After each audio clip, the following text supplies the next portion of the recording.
mange, papy? De la ratatouille. Oh, encore des légumes. C'est très bon pour la santé, les légumes. Au lieu de jouer à tes jeux, cherche donc sur ta tablette pourquoi il faut manger 5 fruits et légumes par jour.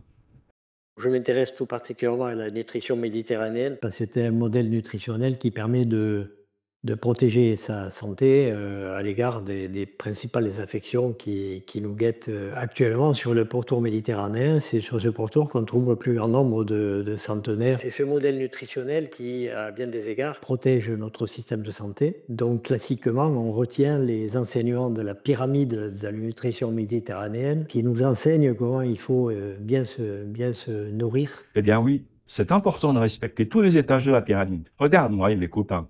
On est en super forme, prêt à monter au sommet. Alors, si j'ai bien compris, tout ce qui est en bas, on peut en manger beaucoup. Et au plus on monte, au moins il faut en abuser. Oh, c'est relou.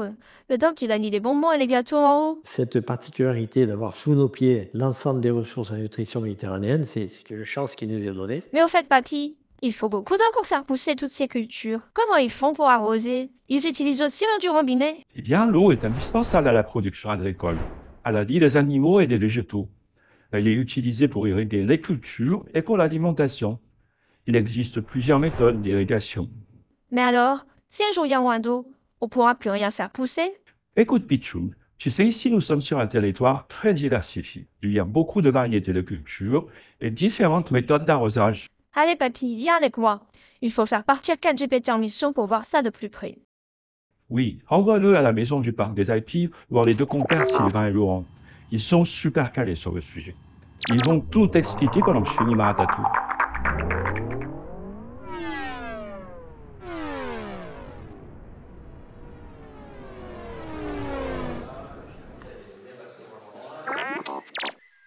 Mais c'est grande nappité, ça? Mais pas du tout, c'est indonésien. Mais non, c'est grande nappité, je te dis. Moi, c'est Lou. Et lui, c'est 4GPT. J'ai besoin que vous m'expliquiez, s'il vous plaît, qu'est-ce qu'on cultive dans la région? Et comment on fait pour arroser? Parce que le doc, il dit qu'on a tout ce qu'il faut pour bien manger ici. Bah, tu vois, ton donut, il parle. C'est une très bonne question. Est-ce que tu sais, tout d'abord, que sur le territoire du Pays d'Arles, il y a 70% de zones qui sont occupées par des parcs naturels régionaux. Le parc naturel régional de Camargue, où tu peux trouver du riz, du vin, mais également de l'arboriculture et des fruits et des légumes. Et le parc naturel régional des Alpilles, qui est extrêmement diversifié en termes de produits. Comment fonctionne l'agriculture des Alpilles? Tu sais que la ressource en eau est une ressource très rare. Et cette ressource en eau est extrêmement diversifiée et différente sur le territoire des Alpilles. Et donc, l'agriculture va être de même totalement différente en fonction de cette ressource en eau. Tu peux trouver des fruits et des légumes dans la zone des palus, ce sont des anciens marais asséchés. Il y a également des fruits, des pommes, des pêches, des poires sur la zone de Sénas, où là, il va y avoir justement de l'eau qui va venir de la Durance. Sur le côté sud des Alpilles, il va y avoir de l'élevage bovin. Sur le territoire du massif des Alpilles, tu vas pouvoir trouver tout ce qui est mouton, chèvre, donc tu vas pouvoir manger aussi bien des fromages que de la viande. Et sur le bord des Alpilles, ce qu'on appelle les piémonts, tu vas pouvoir trouver des cultures qui sont des cultures sans eau, que sont les oliviers et les vignes. On va devoir partir en transhumance, nous aussi, pour manger si un jour il y a moins d'eau. D'où elle vient l'eau pour arroser tout ça? Le parc des Alpilles, il est à l'image de ce qui se passe dans le Pays d'Arles pour l'eau. Tu as à la fois de l'eau qui sert à irriguer les champs et tu as aussi de l'eau qui doit être enlevée des champs pour permettre l'agriculture. L'eau, elle vient du barrage de Serponçon. Tu connais le barrage de Serponçon? Le canal usinier qui vient de Serponçon, il emmène de l'eau qui est captée dans les canaux d'irrigation, un au nord et un au sud. Et ces canaux, ils vont distribuer l'eau dans les plaines agricoles pour permettre la culture. Et par ailleurs, on a des endroits qui sont un peu plus bas, qui sont les marais. Il y en a au sud, il y en a du côté des Palus, il y en a du côté de Saint-Étienne-du-Grèce. Et là, on va enlever l'eau qui est en surplus, on va la mettre dans des canaux qui, eux, vont la pousser à la mer pour permettre de cultiver dans ces zones. T'as compris? Mais moi, mon papy, il a installé un goutte-à-goutte pour faire pousser ses tomates. Ils font pareil, les agriculteurs? Oui, les agriculteurs font pareil. Ils ont du litre à goutte, ils ont de l'aspersion. L'aspersion, c'est ce truc qui fait...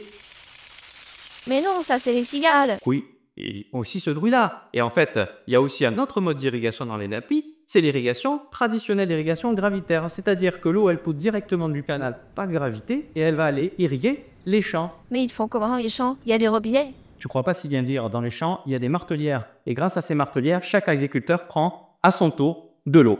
Et si jamais tu veux savoir comment ça marche, je te conseille d'aller voir Guillaume à la Manon, qui s'occupe du partiteur. Eh bien, merci, vous êtes super calés tous les deux. On avait raison, papy. Bon bah, merci, à bientôt. Au revoir Sylvain, au revoir Laurent. Au revoir. Oh, il va vite, Donuts. Allez, c'est parti, mon Titi. On traverse les Alpes jusqu'à la Manon. Regarde-nous, c'est un site romain. Les caisses de Jean-Jean. Tu reconnais les grottes de Calès. On est presque arrivé. Quel beau voyage. Hé, regarde là-bas. Salut, c'est toi Guillaume? Moi je suis Lou. C'est Laurent du parc qui m'envoie te voir. Il paraît que tu es le chef des canaux. Salut Lou, oui, c'est bien moi Guillaume, le responsable d'une partie des canaux. Effectivement, Laurent m'a bien prévenu qu'un ovni allait arriver. Voilà Lou, ça y est, on est au bord de notre canal. Qu'est-ce que tu veux savoir maintenant? Eh bien oui Guillaume, je voulais savoir toute cette eau, d'où elle arrive et où elle va.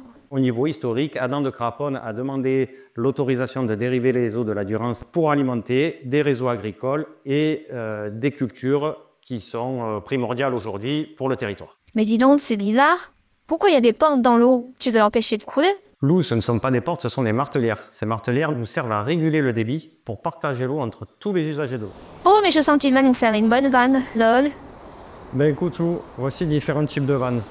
Comme tu peux l'entendre, il y a beaucoup de bruit, beaucoup de débit arrive. Et derrière, le garde-canal, qui est le gendarme de l'eau, va partager l'eau avec deux types de vannes, des vannes manuelles, où le garde-canal ouvre et ferme sa vanne. Je ne peux pas le faire aujourd'hui parce que sinon ça risquerait d'inonder un terrain. Et à côté, des vannes automatiques, c'est la vanne de devin avec des vérins. Et derrière, le garde-canal ouvre sa martelière en fonction du débit qu'il doit mettre dans la fiole. Le garde-canal contrôle ça avec son téléphone. Ah ouais, la classe, elles sont connectées tes portes. Elles s'ouvrent et se ferment toutes seules, comme les volets chez papy. Mais dis-moi, comment ils font pour arroser les agriculteurs? Il n'y a pas de robinet dans les champs. Ben écoute Lou, il y a différentes méthodes d'irrigation. Nous, sur notre canal, comme tu peux le voir là devant, on est sur une méthode d'irrigation gravitaire. C'est-à-dire que notre canal surplombe une partie du territoire, toutes les parcelles irrigables, et derrière l'eau allant au point le plus bas, on fait l'effet de vase communicant, le canal est plein. Derrière, avec nos différentes martelières, nous régulons l'eau à chacun des usagers de l'eau et nous alimentons toutes les parcelles de fourrage, de maraîchage, d'arboriculture sur le territoire. Il y a une autre méthode d'irrigation, la méthode sous pression, où là, derrière, on met de l'aspersion, on met du goutte à goutte. Allez Lou, je te propose d'aller chez Mireille sur son exploitation en Fontvieille. Elle va t'expliquer comment on peut irriguer sur ces parcelles. Eh bien, merci pour toutes ces infos, monsieur passe par tous les canaux. Allez, ChatGPT, on va l'école. En route pour Fontvieille, au moulin de Dodé. Dis donc, papy, tu connais l'histoire du foie de croc? Je vais t'expliquer. Le foie de croc est produit dans les prairies de la plaine de la Croc. On le reconnaît par sa ficelle rouge et blanche. C'est le foie le plus réputé au monde. Les animaux en raffolent. La Durance a éventué créer l'irrigage de canaux initiés par Adam de Craponne, comme il te l'a expliqué Guillaume. L'irrigation se fait par gravité. L'eau inonde les prairies. 70% des eaux s'infiltrent et rejoignent la nappe phréatique pour alimenter la consommation des villes. C'est pour ça qu'il a un rôle très important pour le territoire. Et tu te trompes de moulin, Kat. Ça, c'est le moulin d'Alphonse Daudet. Nous, on va au mas du moulin de Daudet, chez Mireille et Taneli. Ah, ça va être là. Rapproche-toi, Kat.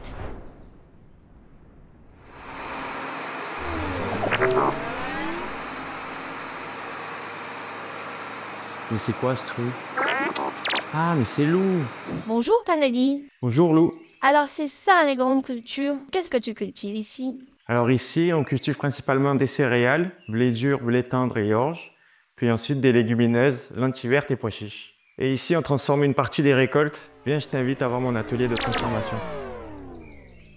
Ah, mais c'est quoi ces drôles de machines? Alors ça, c'est un moulin en bois à meule de pierre qui nous permet de faire la première étape de transformation pour faire les farines, les semoules, les boulgours. Ensuite, je peux te montrer une autre machine, c'est la machine à pâtes. Waouh, trop la classe. Tu fabriques des pâtes. Oh, ça me donne faim tout ça. Allez, Kat, suis Mireille dans sa boutique. Salut Mireille, qu'est-ce que tu vends dans ta boutique? Donc là, nous avons tous nos produits en vrac. La farine de blé tendre qui est fait avec notre blé tendre bio qu'on a passé au moulin. Ensuite, vous avez donc tout ce qui est boulgour, tout ce qui est pâtes, tâter le bruit de la mer, tout ce qui est lentilles, pois chiches, les légumineuses. Les légumes quoi? Les légumineuses. C'est quoi les légumineuses? C'est des lentilles et des pois chiches très très bons pour la santé et qu'on arrive à cultiver en Méditerranée. Ensuite, vous avez tous nos produits en sachet, donc le blé dur, le blé tendre, les lentilles. Mireille, peux nous montrer à quoi ça ressemble? Je t'emmène voir la culture le long du canal de Viguera. C'est une plante verte qui va faire une fleur, qui va faire une coque, et dans chaque coque, il y a un grain. Et on moissonne le produit, la culture, quand c'est sec. Alors Mireille, mais dis-moi, comment tu fais pour les arroser tes cultures? Alors, nous avons le canal du Viguera qui alimente tout le domaine avec les 60 hectares. Et derrière moi, vous avez une culture d'orge, une culture de blé, qui sont des cultures d'hiver qu'on sème au mois de novembre, donc c'est la pluie qui fait son travail. Et par la suite, vous avez la culture de pois chiches et de lentilles vertes. On a un sol argilo-calcaire qui garde bien l'humidité, donc on n'a pas besoin de beaucoup d'eau pour ces cultures-là. Merci beaucoup Mireille et Taneli pour toutes ces explications. Tu vois, Lou, les légumineuses n'ont pas besoin de beaucoup d'eau. Et en plus, c'est bon pour la santé, comme dirait le doc. Allez, en route, mauvaise troupe. Allez, cap, direction les mots. César nous a parlé des Piémonts. Pied des montagnes, pied des Alpes. Regarde, c'est en face.